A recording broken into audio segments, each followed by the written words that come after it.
दोस्तों, स्वागत है आपका न्यूज अफेयर्स में।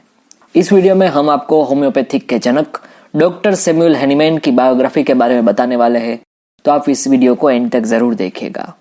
सैमुअल हैनीमैन का जन्म 1755 में हुआ था। वह यूरोप देश के जर्मनी के निवासी थे। वह एलोपैथी के चिकित्सक थे, साथ में बहुत सारी यूरोपियन भाषा के ज्ञाता भी थे। उनके पिताजी एक पेंटर थे और उनके परिवार की आर्थिक परिस्थिति कमजोर थी। उनके परिवार में गरीबी थी। बचपन में उन्हें गरीबी के हालात से गुजरना पड़ा था। सबसे पहले उन्होंने स्कूली शिक्षा प्राप्त की। उसके बाद मेडिकल की तैयारी करने के लिए कॉलेज गए। इनकी पारिवारिक स्थिति कमजोर होने के कारण इन्हें परेशानी का सामना करना पड़ा। इनके कॉलेज के एक अध्यापक ने इनकी गरीबी को देखकर उनकी पढ़ाई में उनका सहयोग किया और पैसे के तंगी के बाद भी उनकी पढ़ाई लगातार चलती रही।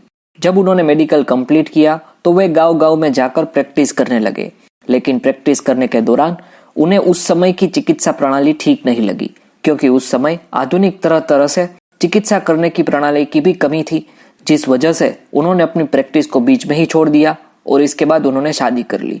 हैनीमैन अपनी चिकित्सा की पढ़ाई पूरी करने के बाद अपने गांव में ही रहकर मेडिकल प्रैक्टिस करने लगे और लोगों की सेवा करते रहे। प्रैक्टिस के दौरान उन्हें आभास हुआ कि उस समय की चिकित्सा प्रणाली ठीक नहीं है, क्योंकि चिकित्सा के क्षेत्र में विकास बहुत कम था। उन्होंने इस सुधार पर विचार किया और तरह तरह की किताबों का अलग अलग भाषाओं में अनुवाद करने लगे। इससे जो भी आमदनी हो रही थी उससे परिवार का खर्चा चलाना भी काफी था। अनुवाद के साथ ही रसायन शास्त्र संबंधी प्रयोग भी जारी रखे। एक दिन किताब का जर्मनी में अनुवाद करते समय उन्हें कुनेन नामक औषधि के बारे में जानकारी हुई, जो कि मलेरिया के लक्षण को खत्म करती है। स्वस्थ व्यक्ति अगर उसका सेवन करता है तो उसमें मलेरिया नजर आने लगता है। इसके बाद उन्होंने इस औषधि का प्रयोग स्वयं अपने ऊपर करने का निश्चय किया, तो उनको अपने शरीर पर मलेरिया के लक्षण दिखाई देने लगे और जैसे ही उन्होंने इस दवा का प्रयोग बंद किया, वैसे ही इसके लक्षण गायब हो गए। इस प्रकार हैनीमैन ने बहुत सी जड़ी बूटियों का प्रयोग अपने और अपने साथियों और अपने जान पहचान वाले लोगों पर किया और कई तरह के निष्कर्ष भी मिले। अपनी सभी शोधों को पत्रिका में प्रकाशित भी करवाया, जिसका लाभ भी कई लोगों को मिला, लेकिन कुछ समय बाद ही इनकी बनाई हुई दवाइयों पर पूरी तरह से रोक लगा दी। हैनीमैन ने कभी हार नहीं मानी, जिस कारण वर्ष 1831 में उन्होंने अपने कार्यों में पूरी तरह से सफलता मिली और इनकी चिकित्सा प्रणाली को होम्योपैथिक के नाम से जाना जाता है। इस चिकित्सा प्रणाली के जनक महान वैज्ञानिक सैमुअल हैनीमैन है।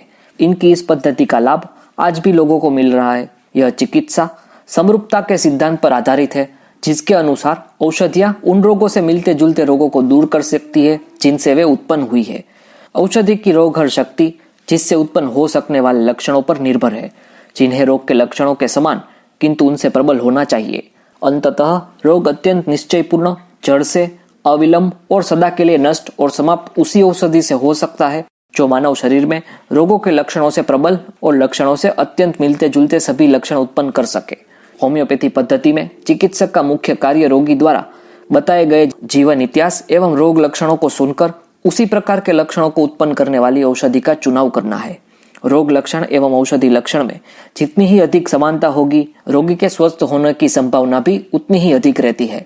चिकित्सक का अनुभव उनका सबसे बड़ा सहायक होता है। पुराने और कठिन रोग की चिकित्सा के रोगी और चिकित्सक दोनों के लिए धैर्य की आवश्यकता होती है। डॉक्टर हैनीमैन 88 वर्ष की उम्र में दुनिया को छोड़कर चले गए, लेकिन इस संसार को होम्योपैथी चिकित्सा का वरदान देकर गए, जिसका लाभ आज देश दुनिया के कई रोगियों को प्राप्त हो रहा है। दोस्तों, ऐसी ही रोचक खबरें पाने के लिए हमारे चैनल को सब्सक्राइब कीजिए और इस वीडियो को लाइक और शेयर अवश्य कीजिए।